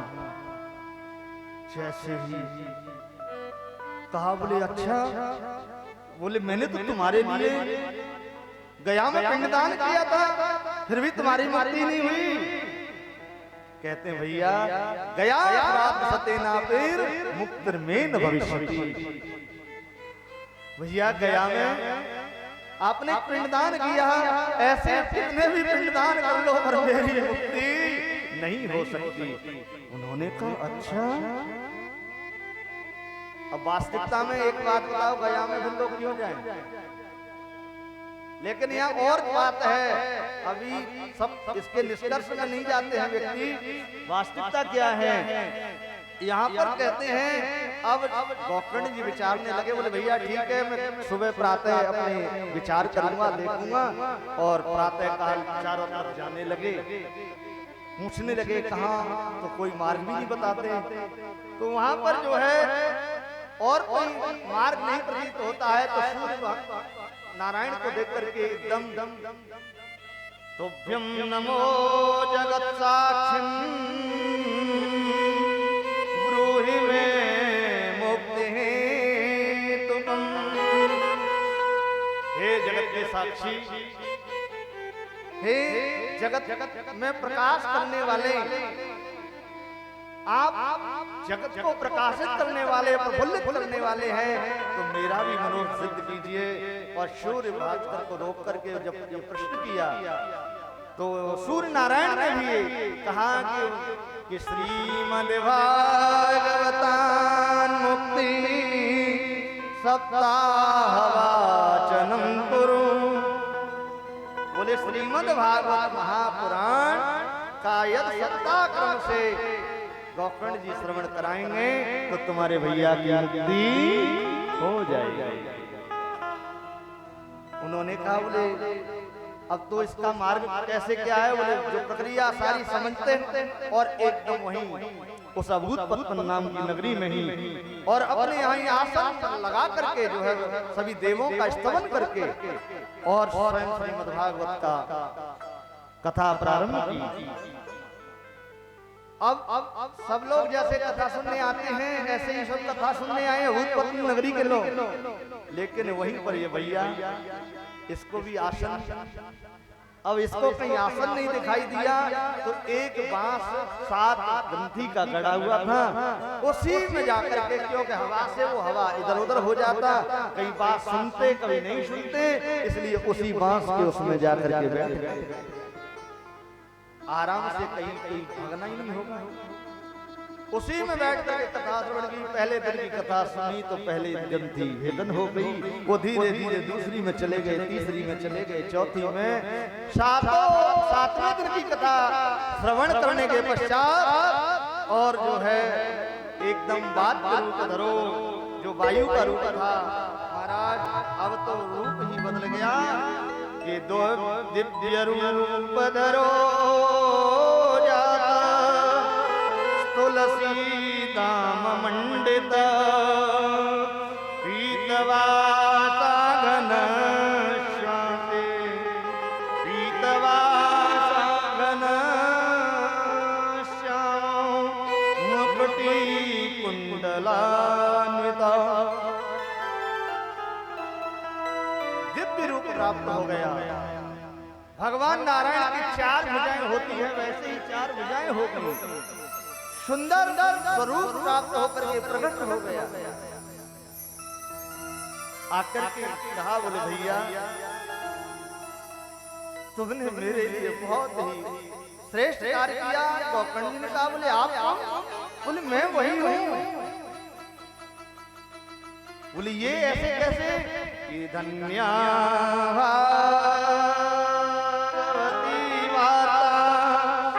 पीड़ा विनाशिनी। ये भैया आपने जो श्रीमद् भागवत महापुराण की कथा श्रवण कराई है, धन्य हो, इसके माध्यम से मेरा तरण तारण हो गया और दिव्य रूप में आपके सामने उपस्थित हो गया, इसलिए धन्य हो ऐसे श्रीमद् भागवत महापुराण को। और वो मुक्त होकर के चला गया। उन्होंने कहा बोले भैया ये अकेला मुक्त हो गया, हम लोग कथा सुनने आए हैं। तो यहाँ पर कहते हैं कि कथा में भेद का अंतर हो जाता है। उसने श्रेष्ठ भाव से सुनी, रात्रि को चिंतन किया और चिंतन करते हुए समय दोनों समय को निकाला, रात्रि दिन का भी समय निकाला। जब 7 दिन तक वो निरंतर कथा चलती रही और 7 दिन का आनंद लिया और हम तुम नेक्स्ट सरक जा पांडाल को बढ़िया बनाए हुआ पर व्यवस्था बड़ी हल्की सी है। मतलब 5 घंटे कथा होगी तो 500 बार तो कोई ना कोई कल्याण कैसे होगा? यह भेद ही है। उन्होंने कहा जो भेद में ऐसे भेदों से कथा सुनेगा कल्याण नहीं होगा। तो गोकर्ण जी ने फिर दोबारा से कथा करी उस अभूतपत्तन नाम की नगरी की, और वो अभूतपत्तन नाम की नगरी जैसे अयोध्या तर गई वैसे ही गोकर्ण जी की कथा से वो भी तर गई। ऐसी श्रीमद् भागवत महापुराण की कथा है। सनक सनंदन सनातन जी कहते हैं कि हे नारद जी, इसके माध्यम से वो पंडित जी का बेटा तरा और ब्राह्मण देवता तरे और वो मुरली पूरा परिवार तरा, इसको कहते हैं। अब इस भागवत के लिए बहुत सुंदर मुहूर्त की आवश्यकता, ये सारा वर्णन बताया है। इस महात्मा कहते हैं कि श्रीमद् भागवत तो वो है, वास्तविकता में ज्ञान की बहुत जरूरत होती है। अब हमारी कथा तो आज के समय पे कहीं कोई भी सुनाता है, लेकिन श्लोकबद्ध कथा सुनाना, पढ़ना, पढ़ाना ये बड़ा मुश्किल हो गया। आज के समय पे वो चलती चली जा रही है। हम लोग तो फिर भी कुछ लकीर के फकीर हो रहे हैं, लेकिन इतने श्लोक आज हमने कहे हैं 2 घंटे में, वो शायद 7 दिन में सुनने को मिलेंगे। बोले गोविंद भगवान की। तो यहाँ पर जो है वक्ता के लिए भी अच्छा चयन करना चाहिए, ऐसा वर्णन किया है। बहुत अच्छा श्रेष्ठ निकलवाना चाहिए, ये भी चयन के लिए कहा है। और बहुत ही सुंदर कथाओं का वर्णन किया है। ये श्रीमद् भागवत महापुराण वो है कि इसकी छाया में जो आकर के बैठ जाता है तो कितना भी ज्वर चढ़े, कितने भी प्रकार का बुखार आ जाए, पर वो पैरासीटामोल की गोली है कि वो बुखार नहीं रहता है, समाप्त हो जाता है। इतनी सुंदर कथा का वर्णन श्रवण किया। अब कल की सुंदर कथाएं होंगी। आज इस महात्मा के माध्यम से ही मैं अपनी वाणी को विराम देता हूँ और कल सुंदर सुंदर कथाएं भगवान की होंगी। मतलब जो है भाई कल वास्तविकता सुखदेव का आगमन होगा, परीक्षित का भी आगमन होगा और कपिल देव भगवान की सुंदर कथा का आख्यान भी श्रवण करेंगे। अन्य जहाँ तक पहुँचेंगे, ध्रुव जी तक पहुँचेंगे, कहाँ तक पहुँचेंगे ये प्रभु ही बताएंगे, क्योंकि आज का ही निर्णय विलंब है तो कल प्रभु ही जाने। बोले गोविंद भगवान की जय हो। सुंदर भजन और उसके साथ आरती की तैयारी, और आरती भी नीचे से ही खड़े होके या साइड से खड़े होकर के करना है। ये पूरे मंच पे इस तरीके से नहीं होना चाहिए। हाँ, वृंदावन में हरिलाल की हर दीवाना बना दिया, हमें मस्ताना बना दिया। गिरधारी बनवारी गिरधारी तेरी यारी तेरी गाना बना दिया। बनवारी तेरी यारी तेरी गाना बना दिया। दीवाना बना दिया, हमें मस्ताना बना दिया। दीवाना बना दिया, हमें मस्ताना बना दिया। गिरधारी बनवारी गिरधारी तेरी यारी तेरी गाना बना दिया। गिरधारी तेरी यारी तेरी गाना बना दिया।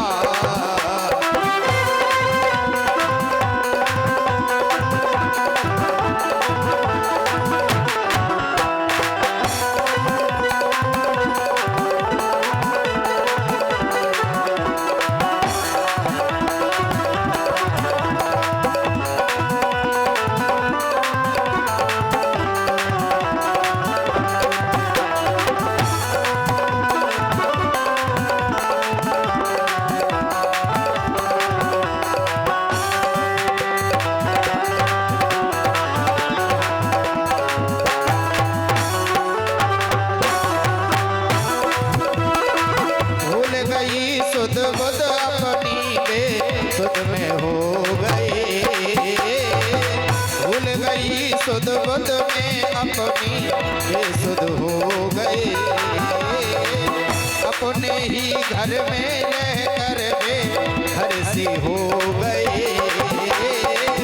अपने ही घर में रह कर वे घर सी हो गए।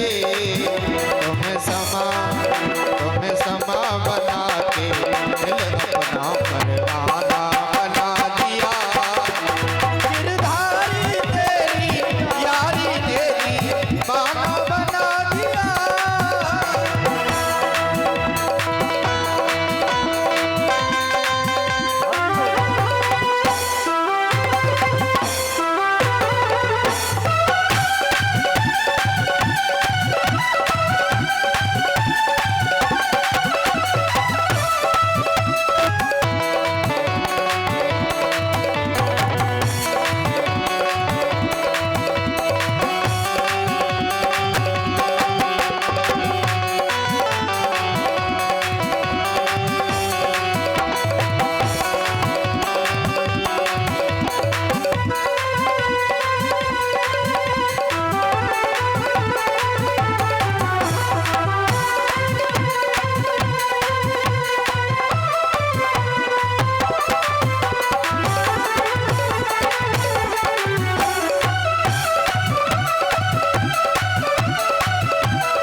सभी भक्त अपने अपने स्थान पर खड़े हो जाएंगे, भाव से सभी मस्ती में झूमते हुए। गिरधारी तेरी यारी तेरी माना बना दिया, गिरधारी तेरी यारी तेरी माना बना दिया, दीवाना बना दिया हमें मस्ताना बना दिया। गिरधारी गिरधारी बनवारी तेरी यारी तेरी माना बना दिया, गिरधारी तेरी यारी तेरी दीवाना बना दिया। ज्वाला मालिन्येन वारग्नेश्वरेण महासर्वोपचारार्थे पूजार्थे गन्धार्थे पुष्पाणि समर्पयामि। आरार्तिक्यं चन्द्रमा मनसो जालचक्षो सूर्यो अजायत श्रोत्राद् वायुश्च प्राणश्च मुखाद् अग्निरजायत। और श्यामा तेरी आरती, कन्हैया तेरी आरती, सारा संसार करेगा हाथ जोड़ के। श्यामा तेरी आरती, कन्हैया तेरी आरती, सारा संसार करेगा हाथ जोड़ के। सिर पर सोना मुकुट विराजे, सिर पर सोना मुकुट विराजे,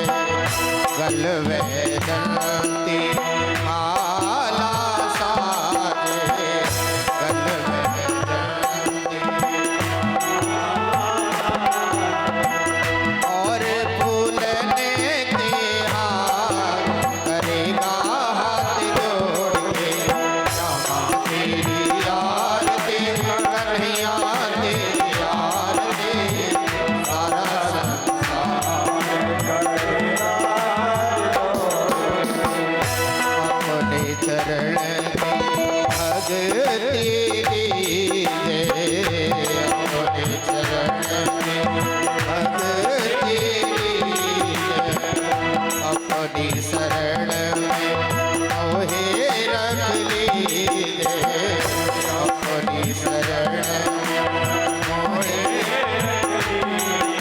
तो करो भव सागर पार, करेगा हाथ जोड़ के क्षमा तेरी आरती, कन्हैया तेरी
ब्रह्मादिक तेरा यश गावे, ब्रह्मादिक तेरा यश गावे, नारद सारद शीस झुकावे, नारद सारद शीस झुकावे, ओ ब्रह्मादिक तेरा यश गावे, ब्रह्मादिक